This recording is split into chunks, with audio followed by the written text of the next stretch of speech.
যারা পর্নোগ্রাফিতে অ্যাডিক্ট হয় তারা কিন্তু চির অসুখী হয়, জীবনে আর কোনোদিন সুখী বা তৃপ্ত হইতে পারে না, তাদের ব্রেন ব্লো আউট হয়ে যায়, ব্রেন নষ্ট হয়ে যায়। এটা নিয়ে কথা অনেক লেখালেখি হয়েছে, তাদের ব্রেনটা আর স্বাভাবিকভাবে ফাংশন করতে পারে না, চিন্তা করতে পারে না। 2 নম্বর হচ্ছে তারা ভায়োলেন্ট হয়ে যায়, তাদের ওই উত্তেজনাটা প্রশমিত করার জন্য তারা যে কোনো কিছু করতে পারে। এই যে বললাম, রেপ, খুনাখুনি, মারামারি সব কিছু করতে পারে তারা। আপনি দেখবেন, পড়লে এগুলো তো বাংলাদেশে খবরের কাগজে উঠে, এগুলো কোনো রাগটাক নাই।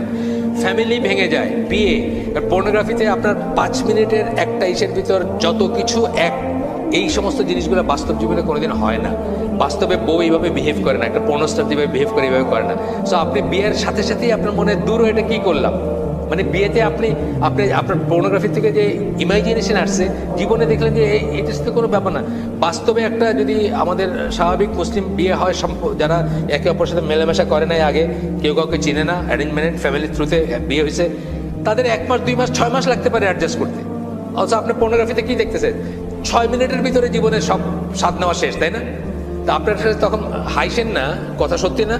তা আপনার কাছে তখন মনে হচ্ছে দূরে এটা কি, এটাতে কোনো উত্তেজনাই নাই, কোনো কিক নাই, কোনো আবেগ নাই, কোনো নাই, কোনো প্লেজার নাই, কোনো এরকম মনে হবে আপনার বিয়েতে কোনোদিন।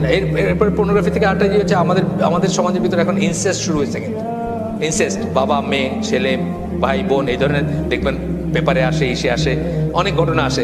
এগুলার কিন্তু মানে রুট কারণ হচ্ছে ওইটা, কারণ আপনি পর্নোগ্রাফি দেখতেছেন, পাশের রুমে আপনার ইনসেস্ট কেউ আসে, ঘুমাইতেছে, আপনি ওইখানে দেখতেছেন এই ঘটনা, আপনি এটা করতে যাচ্ছেন, অ্যাক্ট করতে যাচ্ছেন, মানে অ্যাকচুয়ালাইজ করতে যাচ্ছেন, বাস্তবায়িত করতে যাচ্ছেন। এরকম আমরা অনেক গল্প দেখি, পেপারে আসে, এসে আসে। তারপরে যে মানুষটা সে আনপ্রোডাক্টিভ হয়ে যায়, সে আর ভালো কোনো কাজ করতে পারে না, রেসপন্সিবল কোনো কাজ করতে পারে না, সে একটা নির্জীব মানুষ হয়ে যায়, জীবনী শক্তিহীন মানুষ হয়ে যায়। Over long period of time বদমেজাজি একটা বাজে লোক হয়ে যায় এবং পারভার্ট হয়ে যায়। পারভার্ট মানে বিকৃতি।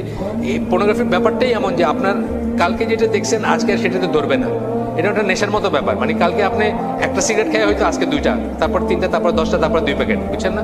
মানে এটা বাড়তেই থাকবে উত্তর, এবং একসময় দেখবেন যে আপনার কিছুতেই কিছু হচ্ছে না।